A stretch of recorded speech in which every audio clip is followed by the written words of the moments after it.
Our final story takes us to the crystal clear waters off Queensland, Australia, a place where adventure and beauty often meet. It was September 4th, 2006, at Bat Reef near Port Douglas. The turquoise expanse of the Great Barrier Reef shimmered beneath a perfect blue sky. For Steve Irwin, the beloved crocodile hunter, it was supposed to be just another day of filming. At 44, Irwin had built a worldwide reputation as a fearless wildlife conservationist. With his khaki shorts, infectious grin, and endless enthusiasm, he turned animal documentaries into thrilling, family-friendly television, inspiring millions to respect and protect nature. That morning, Steve and his crew were working on a project called Ocean's Deadliest. Unlike his usual heart-pounding encounters with crocodiles or venomous snakes, this shoot was meant to be relatively calm, showcasing the reef's colorful marine life. But when rough weather diverted their plans, the team headed to Bat Reef, an area teeming with rays, fish, and coral. There, Steve spotted a massive stingray gliding across the sandy bottom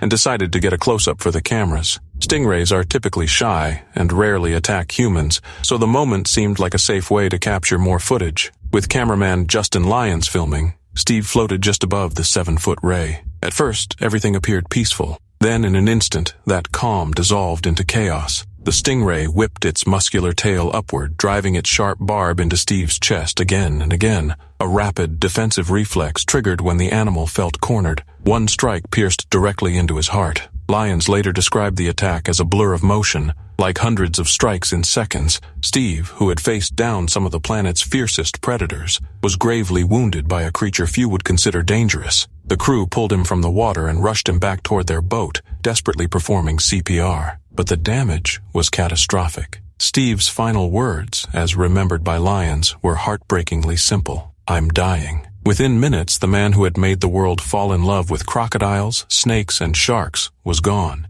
News of his death spread across the globe within hours, leaving fans stunned. For many, it felt unthinkable. Steve Irwin, who had handled man-eating reptiles and wrestled massive crocodiles, felled by a normally docile stingray? Tributes poured in from every corner of the world. Politicians, celebrities, and millions of ordinary people mourned the loss of a man who blended daring adventure with a deep love for animals. A memorial service at the Australia Zoo, attended by thousands and broadcast to millions, celebrated Steve as more than an entertainer. He was remembered as an educator, a conservationist, and a champion of wildlife whose enthusiasm inspired a generation to care about the natural world. In the years since, his family has carried that torch. Terry, Bindi, and Robert Irwin have expanded the zoo into a major hub for conservation, continuing the mission Steve started. Through documentaries, wildlife rescues, and education programs, they ensure his voice and vision live on. For Steve Irwin, the Great Barrier Reef was meant to be another backdrop for storytelling, a chance to share the magic of the ocean with his audience. Instead, it became the setting for one of television's most heartbreaking losses, a stark reminder that even the most experienced adventurers are not immune to nature's unpredictability. Steve's legacy, however, remains unsinkable, a bold, joyful call to protect the wild places and creatures that make our world extraordinary. March 13th, 2025, just before midnight, traffic on Interstate 35 in North Austin was crawling through a construction zone. 3 lanes narrowed down to 1, speed limits dropped, and flashing signs warned of delays. For most drivers, it was an inconvenience. For a handful of families heading south, it became a nightmare that would leave scars across the city. At around 11:30 p.m., a semi-truck thundered into the slowed traffic near Palmer Lane and Howard Lane. Witnesses said the driver never seemed to brake. The result was catastrophic. Cars and SUVs were crushed like tin cans beneath the massive 18-wheeler. In all, 17 vehicles were mangled together in a stretch of wreckage that spanned nearly 500 feet. First responders later described it as one of the worst scenes they'd witnessed in years. Flames from spilled diesel lit up the night sky, while debris and twisted steel blanketed the highway. Among the wreckage, crews made a heartbreaking discovery: tiny car seats belonging to children who never made it home. When the chaos cleared, the human toll was devastating. 5 lives were lost: 3 adults, a young child, and a baby. 11 others were rushed to hospitals, many with critical injuries. Emergency crews worked against impossible odds. Fires burning, fuel leaking, and lanes blocked, yet still managed to pull survivors from the wreckage within 40 minutes. One paramedic described it as racing against time in a maze of burning metal. The truck driver was taken into custody at the scene and charged with 5 counts of intoxication manslaughter and 2 counts of intoxication assault. But when toxicology reports revealed no drugs or alcohol in his system, the case became more complicated. Was this negligence, fatigue, or was the construction zone itself, with its confusing signage and lane reductions, part of the blame? The National Transportation Safety Board launched an investigation, even deploying drones to map the scene and analyze whether the work zone design met federal standards. Meanwhile, grief turned to outrage. Families of the victims demanded answers, some pointing at the driver, others at the trucking company,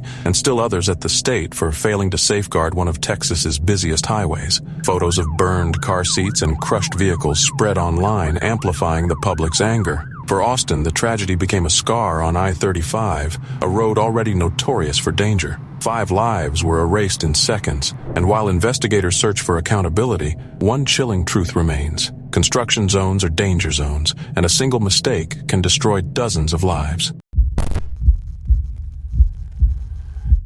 On April 26, 1942, the Benxihu Colliery in Liaoning Province, China, became the stage for the deadliest coal mining disaster in recorded history, and the tragedy was as grim as it was preventable, making it one of those moments where history feels less like a story and more like a warning carved in stone. The mine, controlled by Japanese forces during their occupation of Manchuria, was already notorious for its brutal working conditions, where Chinese laborers were forced into back-breaking shifts under the constant gaze of overseers who valued coal production more than human life. On that spring day, a lethal cocktail of gas and coal dust ignited deep underground, producing a devastating explosion that tore through the tunnels like a firestorm, collapsing supports, filling passageways with flames, and instantly cutting off escape routes. For the miners who survived the initial blast, the nightmare had only just begun, because the fire raged uncontrollably, consuming oxygen and spewing toxic carbon monoxide, turning every breath into a fight for survival. In a decision that still shocks historians, the Japanese authorities chose to seal the mine entrances in an effort to smother the blaze, a move that protected equipment and infrastructure, but effectively trapped more than 1,000 men underground with no chance of rescue.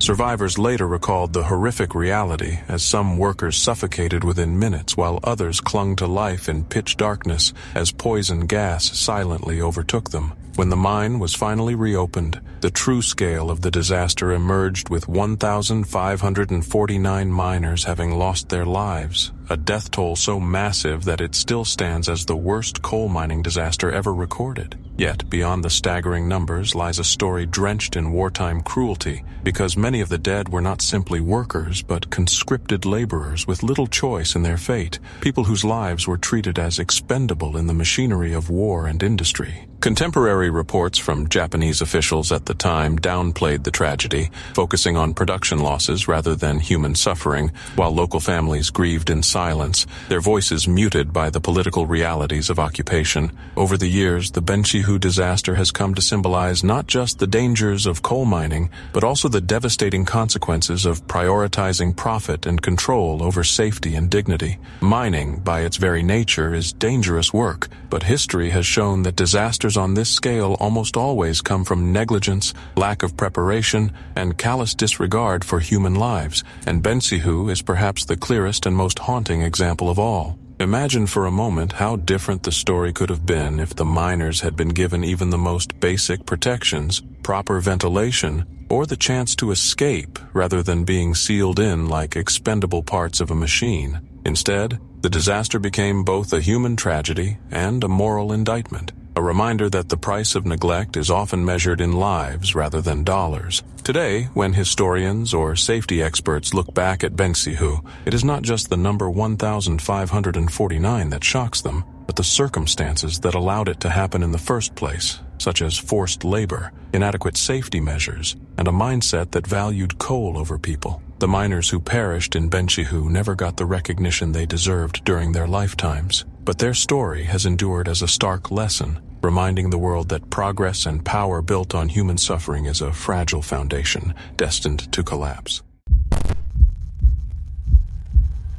Today's story takes us back to San Francisco, California on a chilly afternoon, January 26, 2001. In the quiet, upscale neighborhood of Pacific Heights, everything seemed calm. But inside the hallways of a luxury apartment building, one of the most shocking tragedies in modern San Francisco history was about to unfold. The victim was Diane Whipple, a 33-year-old lacrosse star and coach. Diane was born in Princeton, New Jersey, and raised by her grandparents in New York. From an early age, she was a gifted athlete. She represented the U.S. twice at the Women's Lacrosse World Cup, and even came close to qualifying for the 1996 Olympics. By 2001, Diane was the head coach of the women's lacrosse team at St. Mary's College in Monongah. She lived with her longtime partner, Sharon Smith, and was loved by colleagues, students, and friends alike. That afternoon, Diane returned home from the grocery store, carrying her bags through the hallway toward her apartment. At the same time, her neighbors, attorneys Robert Knoll and Marjorie Knoller, were handling their two massive Presa Canario dogs, Bane and Hera. These weren't your average pets. They were enormous. Bane weighed around 140 pounds and Hera nearly 100. They'd been bred for fighting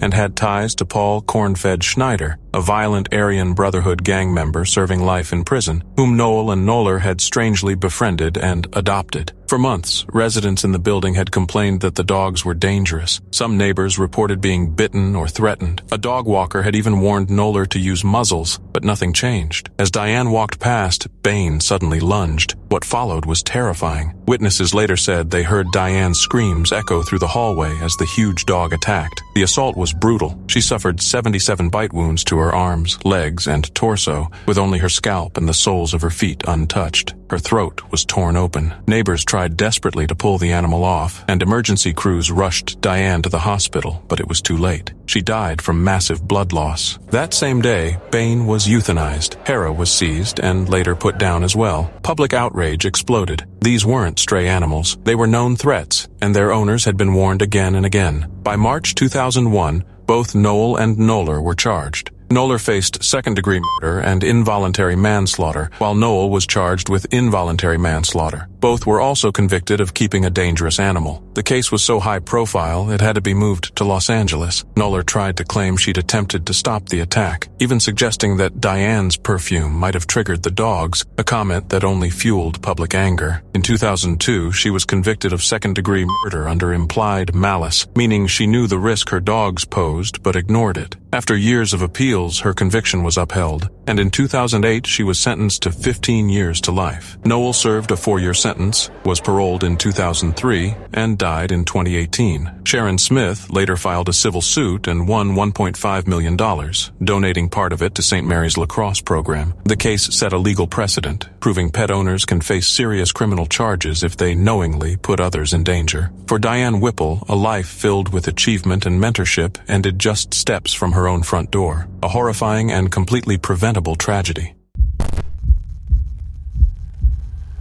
December 11th, 1990. Just after sunrise, Interstate 75 near Calhoun, Tennessee, should have been like any other morning commute. But instead of a smooth drive, the highway turned into one of the deadliest pileups in U.S. history. Out of nowhere, a wall of thick, soupy fog blanketed the road. Drivers who had been cruising at full speed suddenly couldn't see more than a few feet in front of them. Brake lights vanished in the mist, and in seconds, panic set in. It started with one crash. A driver, blinded by the fog, plowed into the car ahead. The impact was the first domino to fall. One collision led to another, and then another, until the sound of twisting metal and shattering glass echoed for nearly half a mile. When the smoke finally cleared, 99 vehicles were wrecked across I-75. Fires from leaking fuel lit up the fog, while the screams of the injured cut through the chaos. Survivors later described it as stepping into a war zone. 12 people never made it out alive. Another 42 were rushed to hospitals, many with devastating injuries.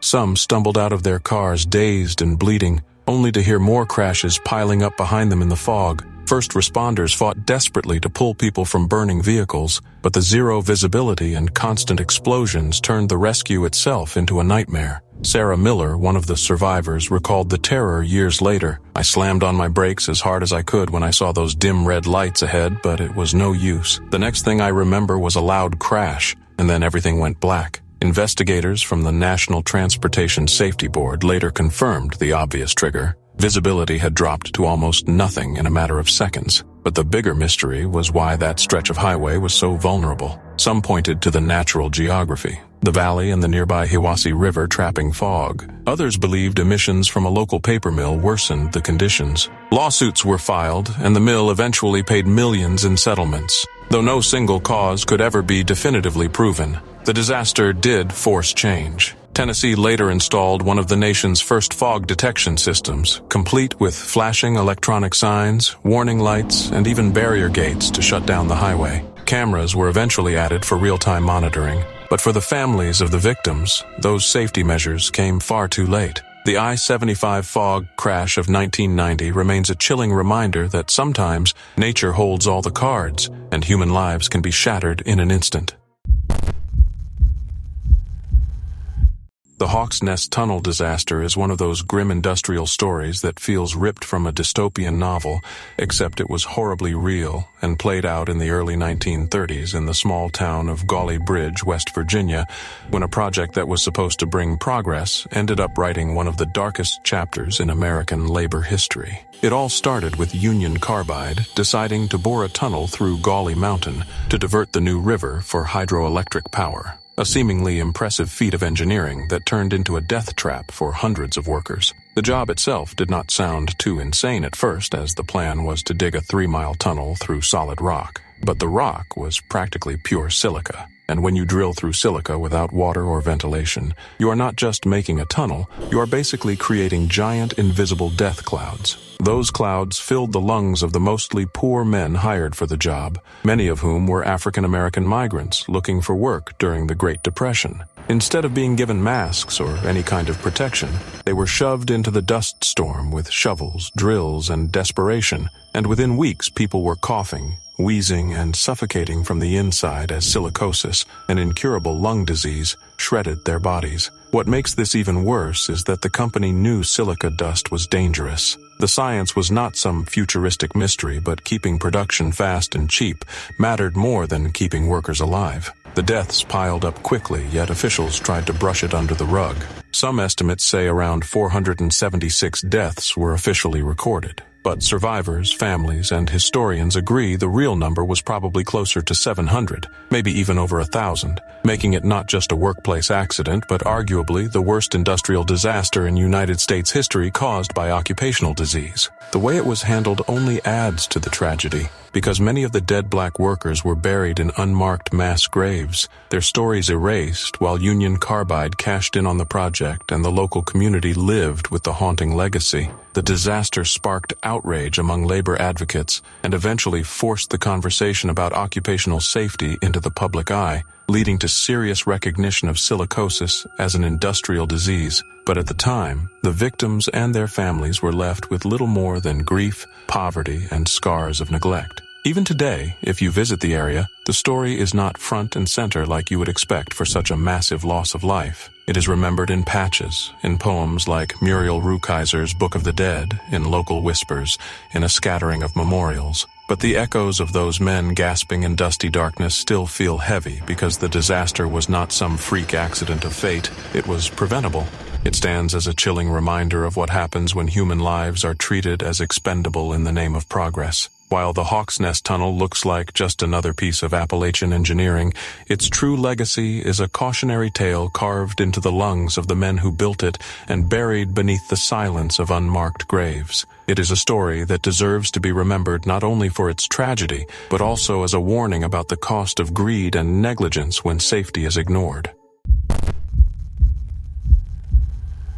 Our next story takes us deep into the wilds of Alaska, a place where beauty and danger exist side by side. It was October 2003 in Katmai National Park, a sprawling, untamed expanse along Alaska's rugged coast. For more than a decade, Timothy Treadwell had made this wilderness his summer home, sharing the landscape with some of the largest grizzly bears in North America. To his supporters, Timothy was a passionate protector of wildlife, a man determined to build a bridge between humans and animals most people feared. To his critics, he was a thrill-seeker pushing the limits of common sense, daring fate one season too many. Treadwell wasn't always the rugged bear man. Born in 1957, he once dreamed of Hollywood fame, hoping to carve out a career as an actor. But after years of frustration and setbacks, he reinvented himself completely, adopting a new persona as a self-styled guardian of grizzlies. His boundless enthusiasm and almost childlike wonder made him a compelling figure. Schools invited him to speak, television crews followed him into the wild, and he even appeared on late-night talk shows.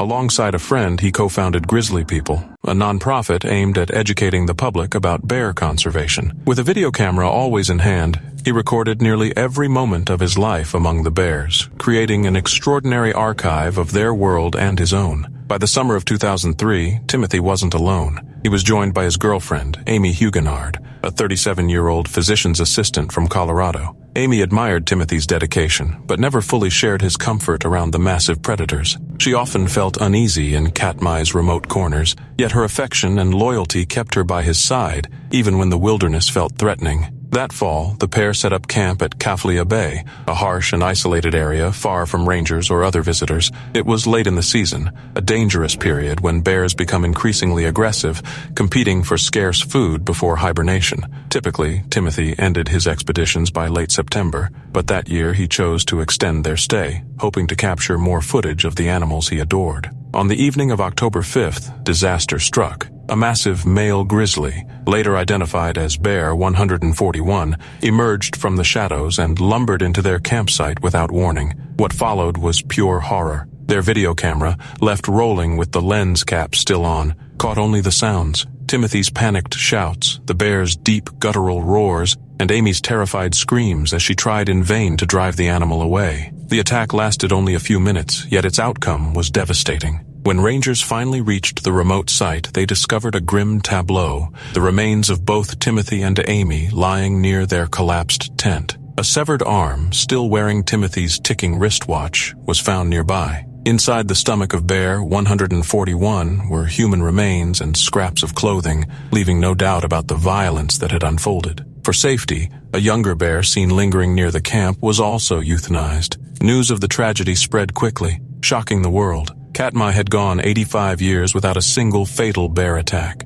To some, Timothy's death felt inevitable, the tragic conclusion of a man who believed he could live as one with apex predators. To others, it was the ultimate price for an unwavering devotion to nature's raw beauty. 2 years later, director Werner Herzog released Grizzly Man, weaving Timothy's own footage into a haunting documentary that reignited debate. Was Treadwell a hero who sacrificed everything for the creatures he loved, or a reckless dreamer who put himself and Amy in mortal peril? Whatever your view, Timothy Treadwell's story stands as a stark reminder of the razor-thin line between awe and danger when humans walk unguarded into the wild. January 19th, 2009, a snowy Monday afternoon in Maryland. On Interstate 70 near South Mountain, traffic looked deceptively ordinary. Commuters heading home, truckers hauling goods, families on the move. No one could have predicted they were minutes away from one of the deadliest winter pileups in the state's history. By 12:30 p.m., the weather shifted. Snow began falling hard and fast, laying down more than an inch in minutes. Visibility plummeted, the pavement turned slick, and within moments, disaster struck. The first crash happened when drivers lost control on the icy road. That single wreck unleashed a brutal chain reaction. Car after car slid helplessly into the growing chaos. Tractor trailers jackknifed across lanes, blocking traffic like massive steel walls. Smaller vehicles spun wildly, smashing into each other as drivers fought desperately to brake. In less than an hour, more than 40 vehicles, including 35 cars and 5 big rigs, were tangled together in a twisted, smoking maze of wreckage. For those caught in the middle, it was a nightmare. Survivors described watching cars slide toward them like missiles, powerless to move. Engines roared, glass shattered, and the sickening crunch of metal echoed again and again. Some motorists were trapped for hours inside mangled cars as emergency crews fought through the snow to reach them. When the storm finally relented and first responders gained control, the toll was heartbreaking. 2 people had lost their lives. At least a dozen more were left with serious injuries, and dozens of others were hurt less severely. Washington County Hospital was overwhelmed as victims poured in, some in critical condition. Even rescuers weren't immune. Police cruisers and ambulances slid across the ice, nearly becoming part of the pileup themselves. Investigators blamed the sudden burst of snow, but another mystery lingered. Witnesses swore they had seen a brown minivan weaving recklessly through traffic moments before the crash began. Some believed it triggered the first collision, but the driver vanished and was never conclusively identified. Whether coincidence or catalyst, the questions around that minivan remain unanswered. The interstate was shut down for hours, traffic backed up for miles, and Maryland was left shaken. That winter alone, more than 400 people nationwide lost their lives in snow and ice-related crashes. The I-70 disaster was a chilling reminder that sometimes tragedy doesn't come from recklessness, but from a single snowstorm striking at the worst possible time. For survivors, the lesson was clear. When winter weather hits, caution can be the difference between life and death. On the morning of April 16, 1947, the people of Texas City, Texas, woke up to what seemed like an ordinary day. At the busy port, a French cargo ship called the SS Grand Camp was docked with a load that didn't sound particularly threatening. About 2,300 tons of ammonium nitrate fertilizer. Fertilizer is usually associated with farming and growth, but in certain conditions, it can become highly unstable and explosive. That morning, a fire broke out in the ship's hold, and smoke started curling into the sky. Workers tried to fight the blaze, even sealing the hatches and pumping in steam in hopes of smothering it, but the attempt only made things worse. The fire heated the chemicals inside, and just before 9 a.m., the ship erupted in a massive explosion that instantly turned the harbor into a scene of destruction. The force of the blast was staggering. It tore through the port, shattering buildings, igniting refineries, and sending shockwaves for miles. People in Houston, nearly 40 miles away, reported windows rattling from the impact. A column of fire and debris shot hundreds of feet into the air, and fragments of the ship were hurled across the city. One piece of the anchor landed more than a mile inland. The explosion was so powerful that it generated a tidal wave, tossing ships onto the shore and creating chaos both on land and water. Fires spread rapidly, and secondary explosions from nearby oil storage tanks only deepened the catastrophe. Within moments, Texas City went from a thriving port community to a disaster zone. The human cost was devastating. At least 581 people were officially killed, though the real toll was likely higher, as some victims were never identified. Over 5,000 people were injured, hospitals were overwhelmed, and more than 500 homes were destroyed, leaving thousands homeless. Rescue workers and volunteers poured in from surrounding areas, but the scale of the destruction was overwhelming, and grim scenes of search and recovery unfolded in the days that followed. Beyond the physical damage, the disaster left scars on the community that took years to heal. The Texas City disaster became a turning point in how the United States handled hazardous materials. It exposed the dangers of storing and transporting volatile chemicals without proper safeguards, and it led to significant changes in safety regulations. It also sparked one of the first major class action lawsuits against the federal government, as survivors and families of victims sought accountability under the newly passed Federal Tort Claims Act. The tragedy served as a painful reminder of how quickly ordinary materials could become deadly under the wrong circumstances. Today, the Texas City disaster of 1947 is remembered not only as the deadliest industrial accident in U.S. history, but also as a lesson in vigilance, safety, and the need to respect the sheer power of the chemicals that fuel modern industry. Next up is a tragedy that shocked Canada and left wildlife experts scrambling for answers. It was October 27, 2009, on Nova Scotia's Skyline Trail, a rugged 4.3-mile path winding through Cape Breton Highlands National Park. Hikers loved it for its sweeping views of the Gulf of St. Lawrence, especially in autumn when the cliffs glow with reds and golds. But that crisp afternoon, the trail became the setting for something almost without precedent. The victim was Taylor Mitchell, a 19-year-old folk singer from Toronto. Just months earlier, she'd released her debut album, For Your Consideration, earning glowing reviews for her poetic lyrics and warm, earthy voice. That summer, she'd wowed audiences at the Winnipeg Folk Festival, quickly becoming one of Canada's most promising young artists. Between shows on a short Nova Scotia tour, Taylor decided to spend her day off hiking the Skyline Trail, a chance to enjoy the natural world she wrote about so often in her songs. Around 3 p.m., fellow hikers saw her heading back toward the parking lot. Not long after, an American couple on the same path noticed 2 eastern coyotes. Their behavior was off. Instead of fleeing, the animals stood their ground, staring boldly at the pair before melting back into the brush.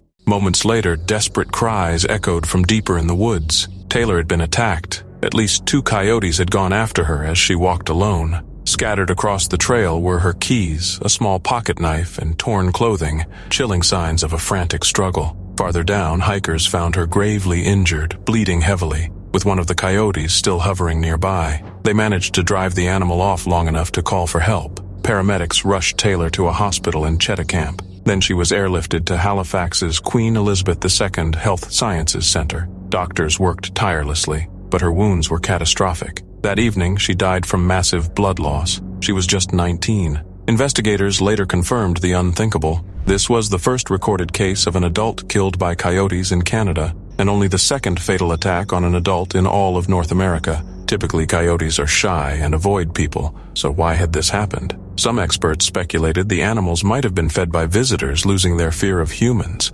Others pointed out that eastern coyotes in Cape Breton had begun hunting larger prey, like moose, and were developing bolder, more aggressive behavior. Authorities eventually captured 5 coyotes from the area. DNA testing showed at least 3 carried Taylor's blood, confirming their role in the attack. The Skyline Trail was temporarily closed while officials reassessed how to keep visitors safe in wild spaces. Taylor's death sent shockwaves through the music community and the wider public. She had just been nominated for a Canadian Folk Music Award as Young Performer of the Year. Her funeral in Owen Sound, Ontario, was filled with friends, family, and fans remembering a gifted artist whose songs championed kindness and respect for nature. Today, her memory lives on through the Taylor Mitchell Legacy Trust, which funds arts programs and wildlife education. But the haunting events of that day remain a sobering reminder. Even in the most beautiful places, wild animals demand our caution and our respect.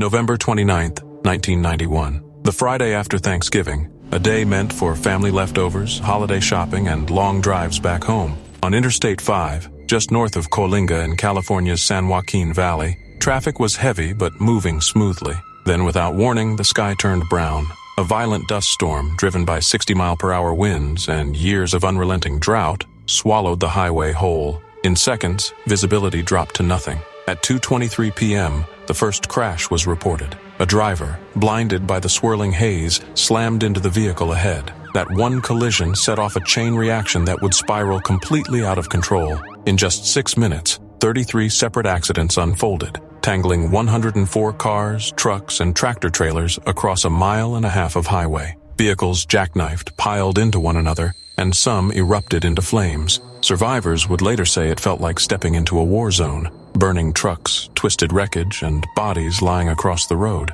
By the time the chaos ended, 17 people were dead, and roughly 150 more were injured. Some drivers were trapped inside their crushed cars for hours, waiting desperately for help to arrive. But rescue wasn't easy. Even firefighters, paramedics, and highway patrol officers rushing to the scene found themselves in collisions of their own. One emergency responder later said it was like trying to save lives in the middle of a sandstorm, mixed with a battlefield. Investigators quickly discovered what had fueled the disaster, a perfect storm of conditions. California was deep into its 6th straight year of drought. The farmland surrounding I-5 had been left dry and bare, with nothing to anchor the soil. When the fierce winds ripped through the valley, they carried massive clouds of dust directly onto the busy interstate. Combine that with holiday traffic, and tragedy became inevitable. Afterward, grief turned to anger. At least 34 lawsuits were filed against the state, with families demanding to know whether officials could have done more. Should the highway have been closed sooner? Could travelers have been warned? Millions of dollars were eventually paid out in settlements, but no amount of money could erase the horror of that November afternoon. In the years since, the Coalinga dust storm has become a case study in how weather and human vulnerability can collide with deadly consequences. California responded by installing stricter monitoring systems, emergency training, and modern warning tools. But even today, drivers in the San Joaquin Valley know that when the winds pick up and the air turns brown, they're facing the same invisible enemy that claimed 17 lives in 1991. On the morning of March 20th, 1905, the city of Brockton, Massachusetts, was alive with the steady rhythm of industry. At the Grover Shoe Factory, one of the area's most important employers, workers filed in as usual, expecting another long day of stitching leather, gluing soles, and keeping production lines moving. The 5-story brick building stood proudly as a symbol of progress and opportunity, housing nearly 400 men and women who relied on it to provide for their families. But in the basement, hidden from sight, a much older and more dangerous presence lurked. The factory's steam boiler, a piece of equipment that powered much of the operation, had been running past its prime, and while it had been patched and checked, it was ultimately a ticking time bomb waiting to ignite disaster. Just before 8 a.m., the unimaginable happened. With a deafening roar, the boiler exploded with such force that it tore through the basement and shot upward, ripping apart the floors above it like paper. The initial blast was so violent that it destroyed the main support columns, causing massive sections of the building to collapse instantly. Those on the lower floors were caught completely off guard, buried beneath falling beams and heavy machinery. The explosion also ignited fires that quickly spread, fueled by shoe materials like leather, fabric, and adhesives, all highly flammable. In moments, what had been a bustling factory was transformed into a nightmare of smoke, flames, and twisted wreckage. Workers screamed for help as the fire consumed the building, and those who managed to survive the initial collapse scrambled desperately for exits that were either blocked or already engulfed in flames. Rescue efforts began immediately, but they were harrowing and dangerous. Firefighters, police, and townspeople rushed to the scene, pulling survivors from the wreckage and braving the inferno to save those still trapped inside. Yet for many, it was too late. The heat was so intense that rescuers could not reach parts of the factory until hours later, by which time the devastation was complete. By the end of the day, 58 people had lost their lives, and more than 150 others were injured, making it one of the deadliest industrial accidents in Massachusetts history. Entire families were shattered, as the victims were not just workers, but fathers, brothers, sisters, and sons, whose livelihoods had been tied to the Grover Shoe Factory. The city of Brockton was plunged into mourning, its tight-knit community shaken to its core. Churches held memorials, streets filled with grieving relatives, and the disaster became the defining tragedy of the town's history. Even those who had not lost loved ones could not escape the weight of sorrow, as the smoke rising from the destroyed building lingered as a haunting reminder of what had been lost. The disaster did not simply fade into memory. In the aftermath, investigators examined the wreckage and found clear evidence that the boiler had been poorly maintained and was no longer safe for operation. Public outrage grew, and the tragedy became a powerful call for reform. Massachusetts soon passed stricter regulations on boiler inspections, setting new standards that would eventually spread across the United States. The Grover Shoe Factory disaster became a grim reminder of the dangers of neglecting industrial safety, especially in an era when factories were rapidly expanding and workers often faced hazardous conditions. For the people of Brockton, it was more than just a news headline. It was a collective scar, a moment when progress had come at a terrible cost. Today, the disaster stands as both a cautionary tale and a turning point, reminding us that safety must never be taken for granted in the pursuit of industry.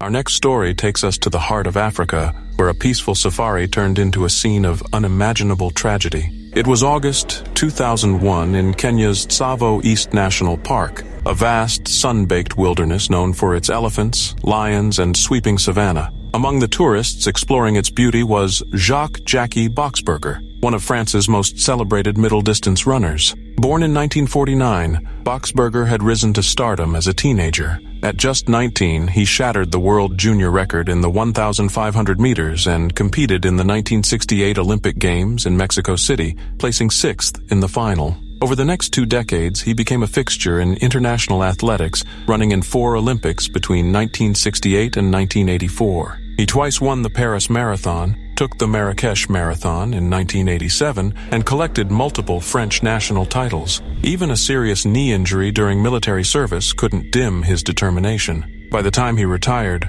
Boxberger was a legend, admired not just for his endurance, but for his passion for the sport. Away from the track, he was known as a devoted family man and an avid photographer. That summer, he traveled with his wife and daughter to Kenya, eager to capture the country's landscapes and wildlife through his camera lens. On an August afternoon near the Voi region of Tsavo East, the family stopped for a picnic. Always drawn to the perfect shot, Boxberger walked about 200 yards from the car to film a nearby elephant. The massive creature appeared calm as it grazed in the distance, and for a moment it must have seemed like the perfect opportunity. But elephants, despite their reputation for gentleness, can turn dangerously protective without warning, especially if they feel threatened or surprised. As Boxberger focused through his viewfinder, the elephant suddenly shifted its posture, then charged. Witnesses say it happened in seconds. The animal closed the distance, wrapped its trunk around Boxberger, and hurled him violently against a tree. The sound of the impact shattered the quiet plains. Before anyone could react, the elephant struck again, trampling him under its enormous weight. His wife and daughter watched in shock, powerless to intervene. Rangers and guides rushed to the scene,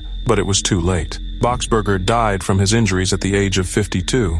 News of his death spread quickly to France, leaving the sports world stunned. Headlines called it a bitter irony. A man who had conquered Olympic tracks and grueling marathons, lost not to time or illness but to the untamed strength of Africa's wildlife. In the years after, his daughter, Claire Boxberger, followed in his footsteps, becoming a middle-distance runner herself and honoring her father's athletic spirit. For fans and fellow athletes, his passing was more than a freak accident. It was a sobering reminder that even the most disciplined and accomplished among us are vulnerable when stepping into nature's domain. Jacques Boxberger's life, filled with records, victories, and personal devotion, ended far from the roar of stadium crowds. In its place was the thunder of an elephant's charge across the African savanna, a tragic testament to the raw power of the wild. January 19th, 1983. A bitterly cold Wednesday morning in Stratford, Connecticut. The northbound toll plaza on Interstate 95 was jammed with commuters. Cars lined up in neat rows, inching forward to drop their change and move on. For dozens of drivers, it was just another ordinary moment on the Connecticut Turnpike. But within seconds, routine turned into catastrophe. At around 9:45 a.m., a tractor trailer hauling sweet potatoes and yams barreled toward the tolls. Witnesses later said it never seemed to slow down.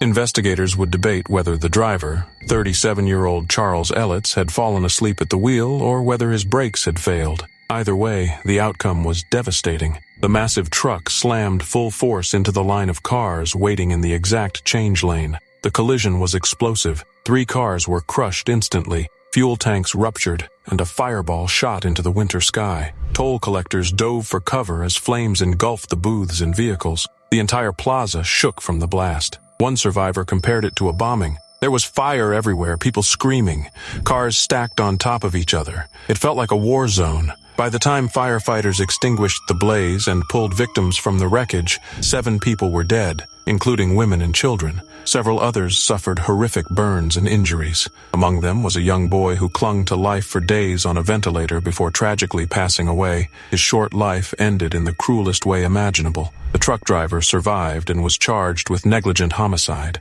His sentence, 6 months in jail and a $1,000 fine, was seen by grieving families as insultingly light. For them, no punishment could ever measure against the lives taken in an instant. But this tragedy did not fade quietly. Outrage spread across Connecticut as residents demanded action. For years, commuters had complained about the dangers of toll booths, but now the danger was undeniable. The Stratford disaster became the tipping point. Within 2 years, lawmakers dismantled all 8 toll plazas across the state. By 1985, toll collection on Connecticut highways was gone for good. The I-95 toll booth crash is remembered not only for the 7 innocent lives lost, but also for the sweeping change it forced. It proved that sometimes it takes heartbreak to push society toward reform. 7 lives ended on that cold January morning, but their deaths reshaped Connecticut's roads forever.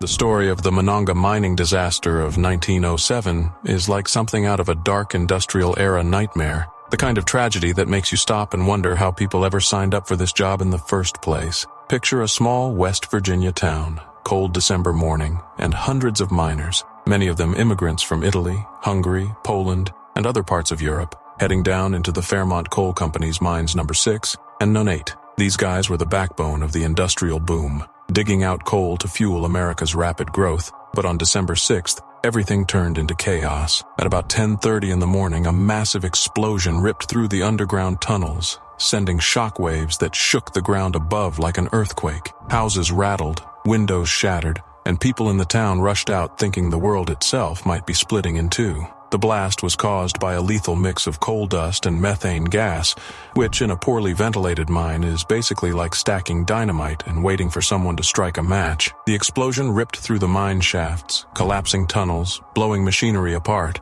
and releasing a wave of deadly carbon monoxide that suffocated nearly everyone inside. Official reports put the death toll at 362, but locals whispered it was way higher, maybe closer to 500 or more, since many unregistered immigrant workers and even teenage boys were inside that day. The sheer scale of loss was staggering. Entire families were torn apart because fathers, sons, and brothers often worked side by side underground. And when disaster struck, it wiped out multiple generations in one horrific instant. Rescue attempts were brave but grim. Teams went down into the choking blackness, hoping to pull survivors out, but most of what they found were lifeless bodies. The gas was so thick and poisonous that even the rescuers themselves sometimes collapsed before making it back out. Above ground, the town of Monongah turned into a scene of heartbreak, with wives, mothers, and children crowding around the mine entrances waiting for news that never came. Church bells rang. Funeral processions stretched on, and cemeteries filled faster than anyone could have imagined. Some widows were left with 6 or 7 children to raise on their own, and immigrant families who had already sacrificed everything to come to America now found themselves broken and destitute. There were stories of women fainting when they saw the wagons carrying out bodies, of children crying at the mine gates, and of local officials struggling to even count the dead properly because so many workers had never been formally registered. The whole town was drenched in grief, and yet the mine owners at the time offered little more than token compensation, a few dollars to families, hardly enough to buy food for a week, let alone rebuild a shattered life. The scale of indifference was almost as shocking as the explosion itself, a cruel reminder of how little power laborers had in that era. But the Monongah disaster was not just another tragic entry in the long list of industrial accidents. It became a turning point that forced America to take a harder look at mine safety. Public outrage eventually led to the creation of the United States Bureau of Mines in 1910, which was tasked with investigating explosions, improving ventilation, and making sure safety measures were enforced. Of course, change was slow and mining remained dangerous for decades, but Monongah stood as a grim symbol of what happens when profit is placed above human lives. Today, the disaster is remembered with memorials in both West Virginia and in Italy, since so many of the victims were Italian immigrants whose names and stories live on through descendants. Walking through Monongah today, you will not hear the roar of the mines, but you will see monuments that quietly tell of the day the town lost nearly everything in a single blast. It is a story of loss, resilience, and the harsh price paid in the pursuit of coal, but it also serves as a reminder of how human suffering can sometimes push the world toward change. The Monongah mining disaster might be more than a century old, yet its echoes still rumble in history, reminding us that behind every lump of coal once stood a man who risked his life to dig it from the earth.